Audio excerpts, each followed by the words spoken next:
Japan Station is made possible in part by Patreon support. If you would like to make sure that I can keep bringing you more content like this, then head on over to japankyo.com/Patreon and sign up for as little as $1 a month.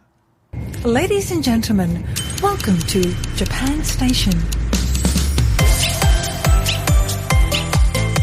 Welcome to Japan Station, a production of japankyo.com. This is the podcast where we teach you everything you should know about Japan, plus a few other things. I'm your host, content creator, founder of japankyo.com, and the anime linguist on YouTube, Tony R. Vega.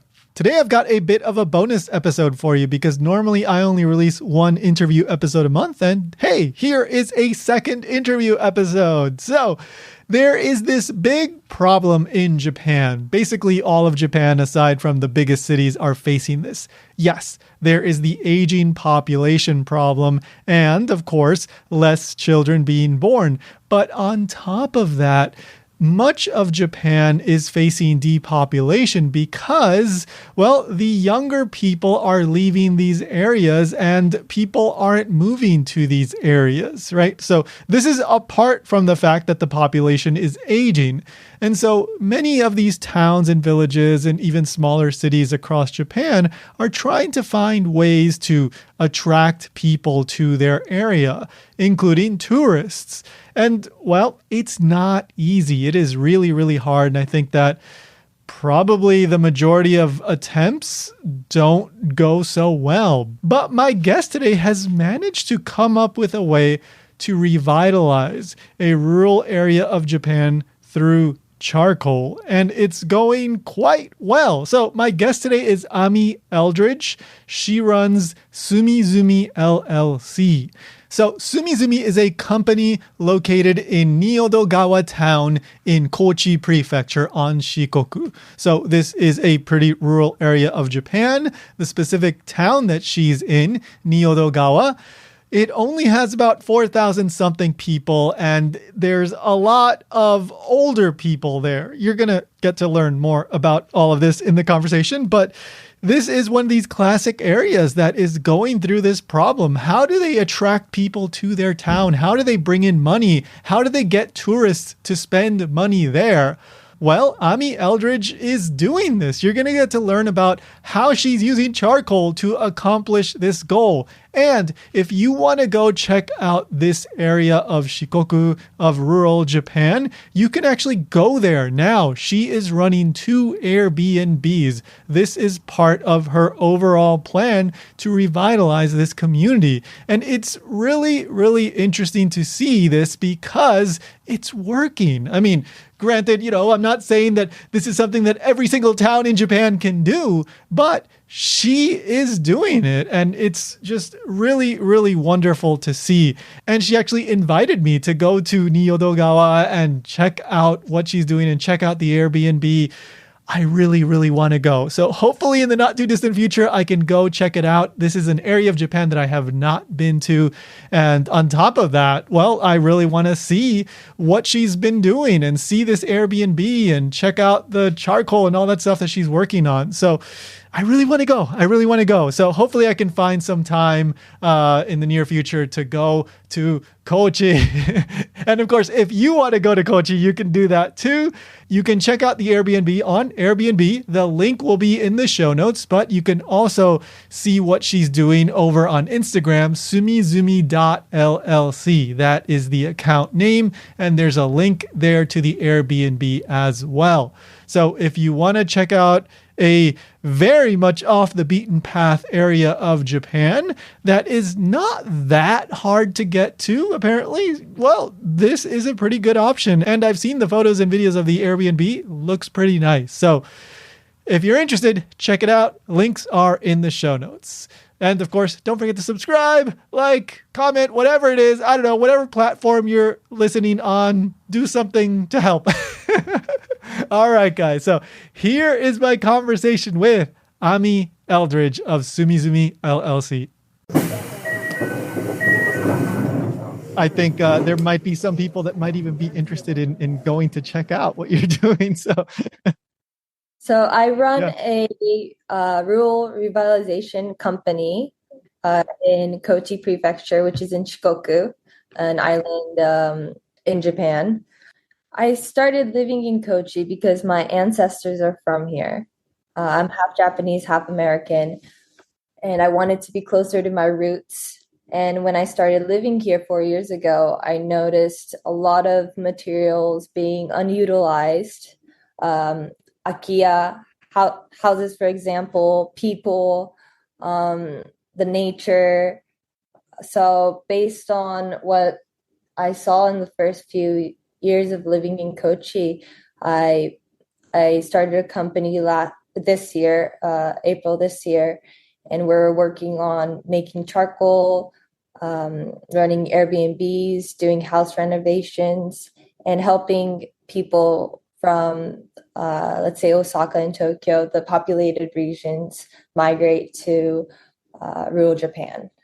So that's basically what we've been doing for the past year or so, and we plan on building off of Akia's business off of Akia's and utilizing nature here. Awesome. So, okay, so Kochi is a bit out of the way. I think most tourists never get out to Kochi. But I've been to Shikoku, I think once. I'm hoping I can eventually get back again because there is a lot to explore there. There is a lot to see there. I'm curious, is the area that you are at now, is that where your ancestors were from, or is there another reason that you ended up going to that specific area?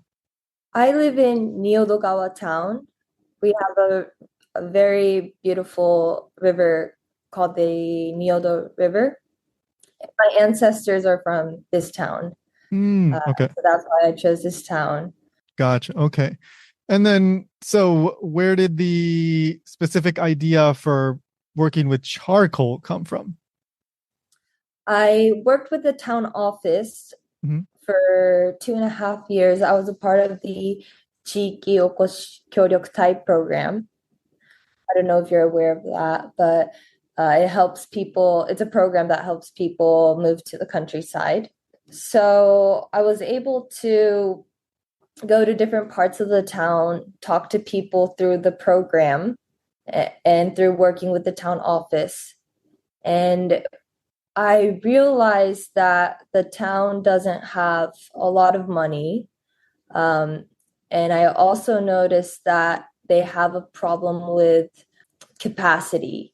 So making certain things, they can only make, let's say, a few hundred of those um, products. So when I thought about mass production and a way to help the community, including thinking about ways to help the community, I thought charcoal would be the best way because it doesn't cost. We have so much trees and nature around. It doesn't cost anything to make charcoal, and it's infinite. So I thought that would be a really good business model for the town. It also takes care of the scenery, and I proposed making charcoal to the town, and they really liked it, and they were supporting me, and I saw a future in charcoal, so I continued with that, and I'm integrating charcoal into renovations of houses and trying to spread the use of charcoal in the town. Yeah. So, like, I think when most people hear charcoal, they think, oh, barbecue. Right? Like, that's kind of where it ends for a lot of people because, most people don't know that much about, what you can do with charcoal. But like, I was looking at the Instagram and you guys are doing a lot. You just mentioned a few things, but could you like expand on that? Like, what is being done with charcoal? Like, what are all the different things that you guys are working on? We've Charcoal has a lot of good properties. It's porous, so it has a lot of holes, and it can house certain things like bugs Mhm. and like minerals, so that can be used for the soil, but it can also absorb odor. So charcoal like that can be used in houses and spaces. It's also type of energy. It Hmm. it's it could keep your house warm. Our company, we use we mostly make charcoal for housing. So a lot of akiyas, they have a distinct or odor, and we noticed that it's a moldy odor, um, and we wanted to get rid of that smell when we were renovating houses, and we started using powdered charcoal in the shikui, which is the Japanese plaster type of plaster. And we noticed that that got rid of the smell, and we started having people over to the house and actually experiencing the the difference in smell, and that kind of got around, and now we sell powdered charcoal to construction companies and people who work on mostly yakiyas. Okay. So, I mean, with these abandoned houses, they can be there for years sometimes, and so I guess the humidity and all that gets to it, and you start to get that smell. Is that basically what's Yes, going on? yes, yes. Okay. Okay. Okay. Depending on what type of wood you turn into charcoal, um, it has different properties and different strengths. So some will absorb smell more, and some will actually get rid of insects. Um, and so, depending on the customer, will suggest different types of charcoal. Okay. Uh, and so you guys are like, what's the process like? Like you mentioned there's trees there. So are you going out cutting trees? Like, are you purchasing trees and then you have like how do you turn the trees into charcoal? Mm-hmm, mm-hmm. We own some property um, that has trees that we can cut anytime, but we usually just go around the neighborhood and ask for um, the trees that are just lying around. People will just cut down trees and just cut down trees for maintenance, but they don't really do anything with the leftover wood. So we'll just ask them if we can take that, and we turn into charcoal. Hmm. So And yeah, how do you turn it into charcoal? Do you have like a well, special like yeah, device, or are you guys out there with like flamethrowers? we have a kiln that's also on our Cool. Okay. Instagram. Uh-huh. We have a traditional type of kiln. It's a round dome, and we get around 120 kilos Uh-huh. each time we make charcoal. It takes about a week to make. Yeah, so that's one type of kiln that we have, and we're actually building a second one that's a completely different type. It's not a dome. It's a pool shaped. It's shaped like a pool, and it's basically underground instead of above ground, and that will allow us to mass produce. And um, when you're building or when you're making charcoal in a dome shaped kiln, there's capacity issues, as well as you have to really uh, look for the straight types of wood. So a lot will fit in the kiln instead of the crooked type of wood. If when we complete our big kiln, we don't really need to decide on what materials we pick. We can burn anything in the new Mm, type of kiln. Yeah, we're okay. not limited. Okay. Yeah. All right, cool. So, um, you guys made your own kiln, like the one that you're using now? Yes, with How the how do help you? of someone that we know, a friend. Uh-huh, He's 70 right now, uh-huh. but he's been making charcoal his whole life, so he helped us build a kiln. Wow. Yeah. So, who is purchasing the charcoal? You're getting business from outside of the town as well? Outside of the town, yes. Yes. Hmm. Yeah, mostly outside of the town.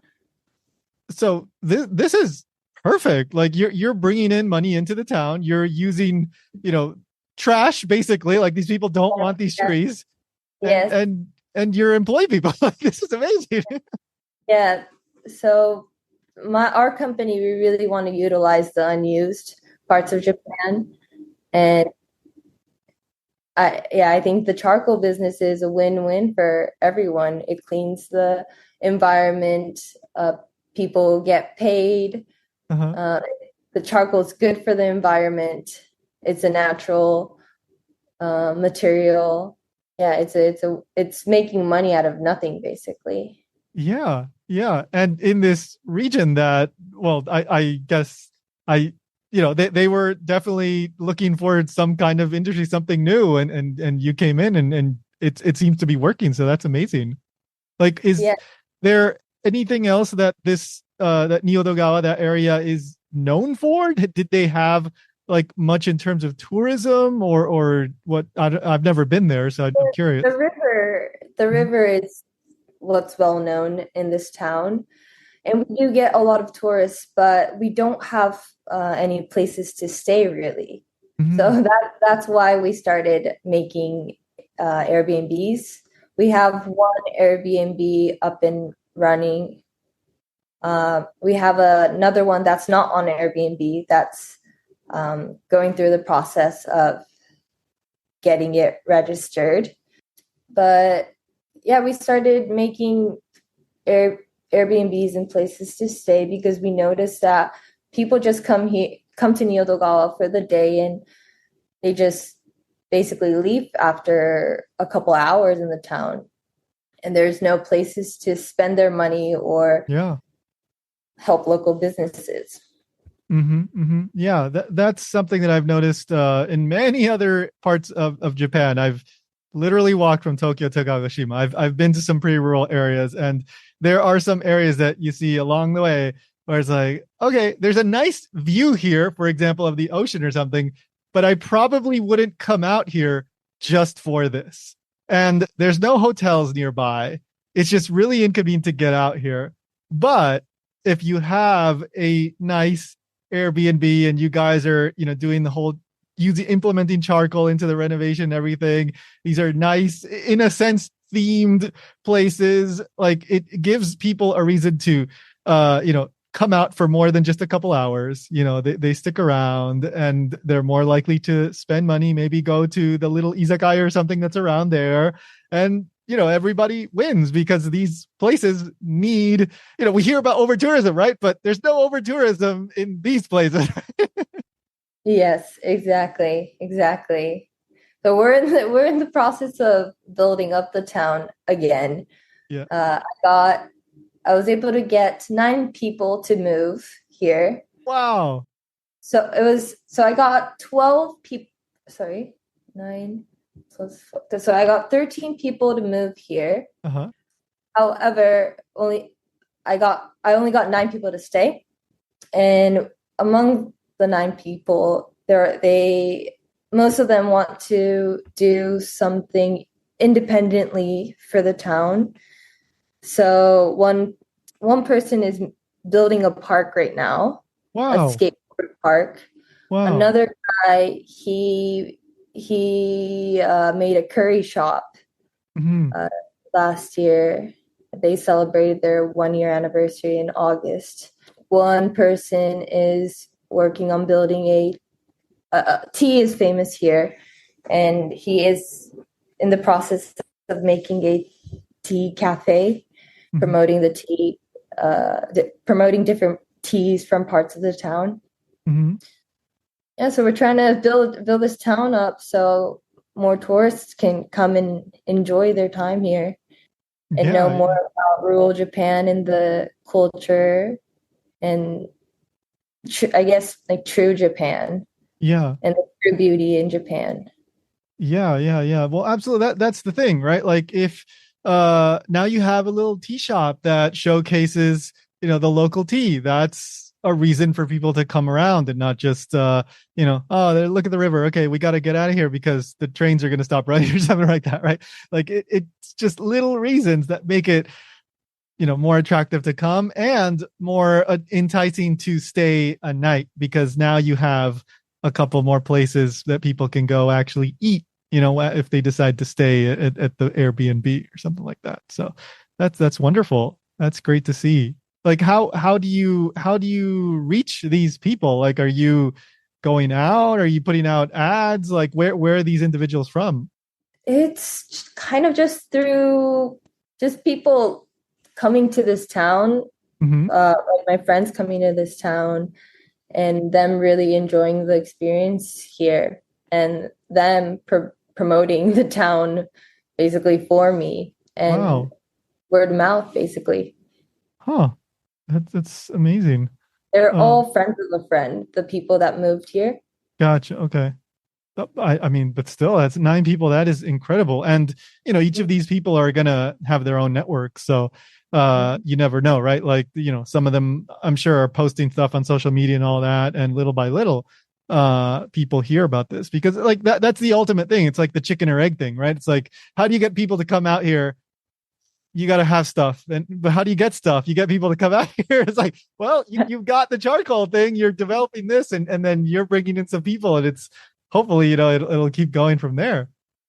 Yes. Yeah. How easy or difficult is it to get out there? How do people, get to Niyodogawa? Honestly, I find it quite easy to Mm-hmm. get out here. I Mm-hmm. don't know, maybe because I do travel often, but Mm-hmm.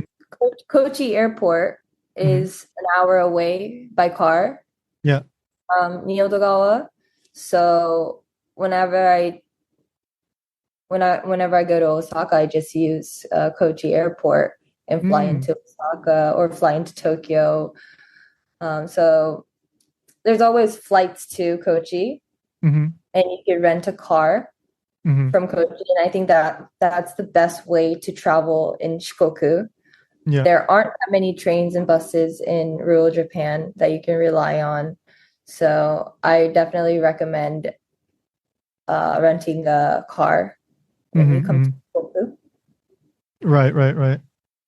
But if you want to use public transportation, trains and buses are limited but available. Right. Right. Right.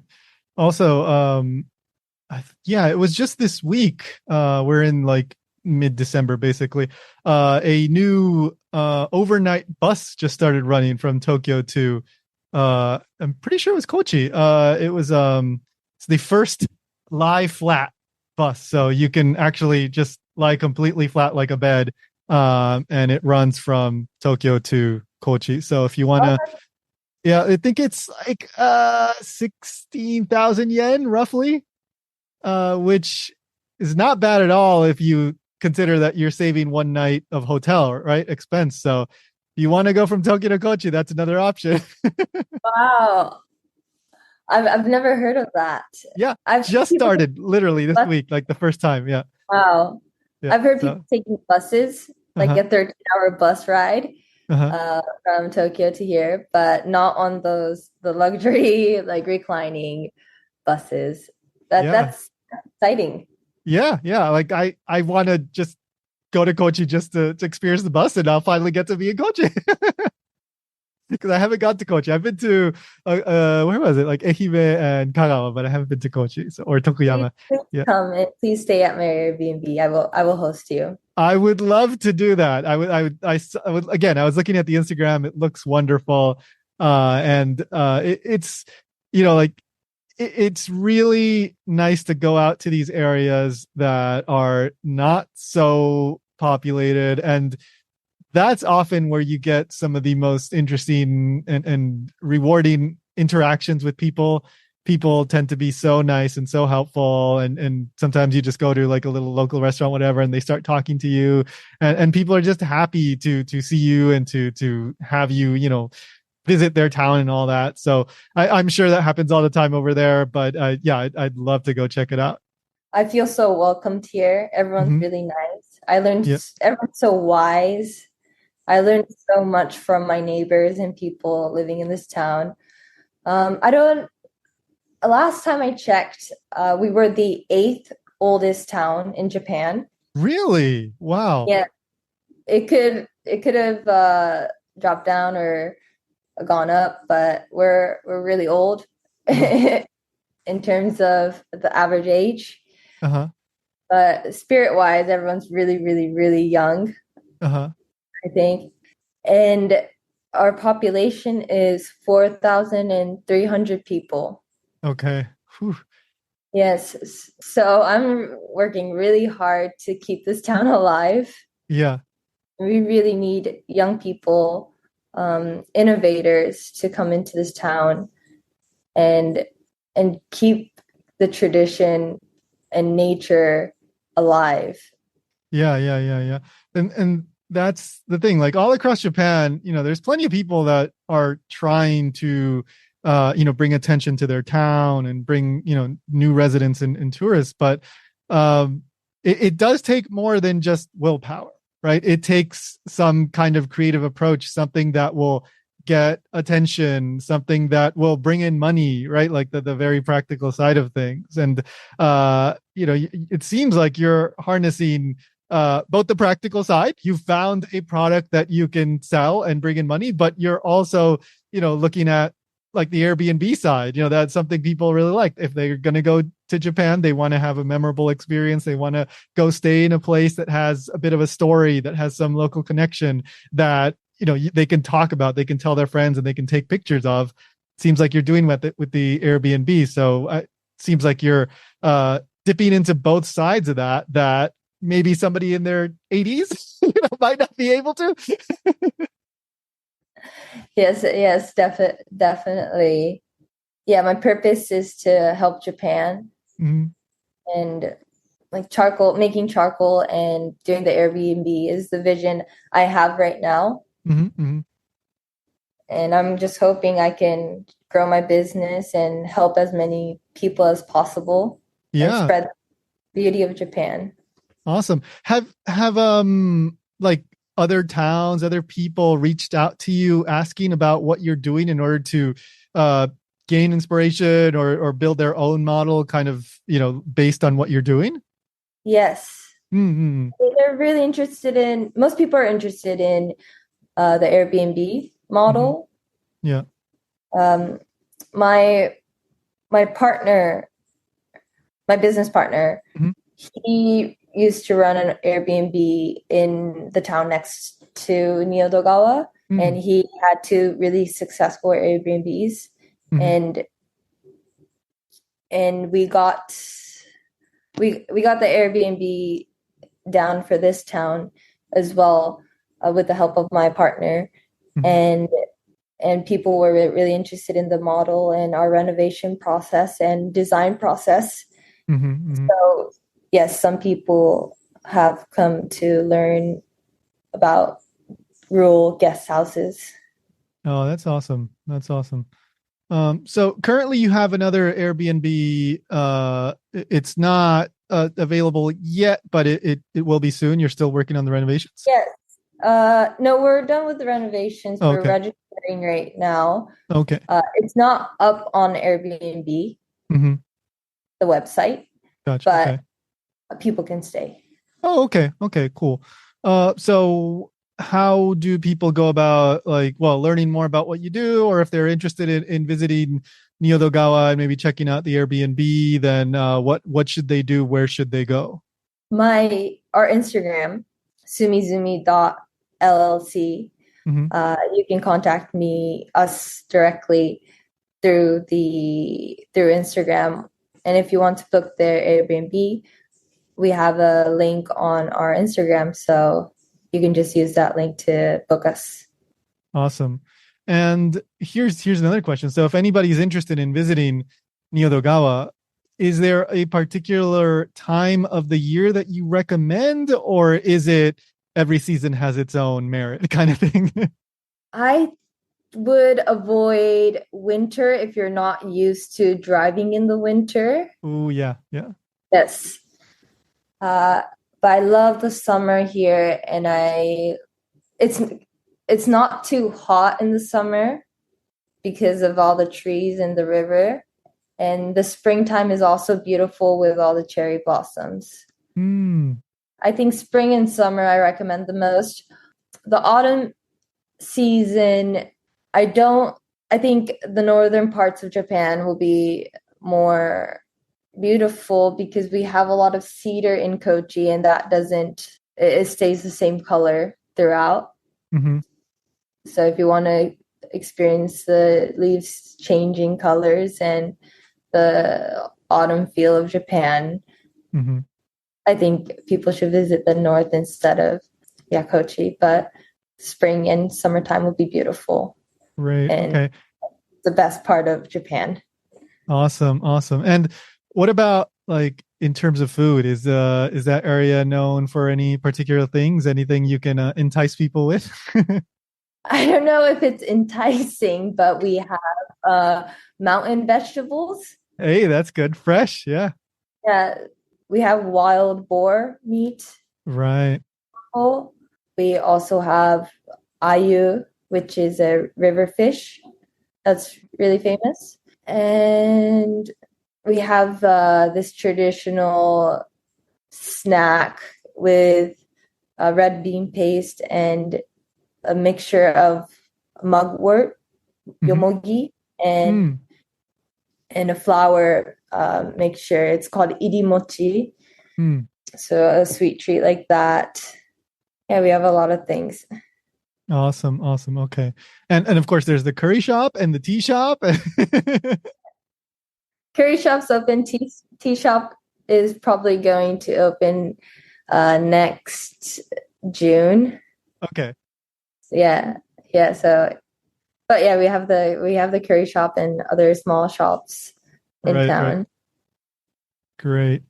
Okay, so I do recommend checking out the Instagram. There's some wonderful pictures and videos. So if you want to see, of course, what Ami is working on, but also like the Airbnb and all that, there's some really nice videos there, and you can get an idea of, like what the place is like and all that. So I do recommend checking that out. The link, of course, will be down in the description in the show notes. So take a look and give them a follow. So thank you so much, Ami, for telling us about Sumizumi and all you're working on. Thank you so much, Tony.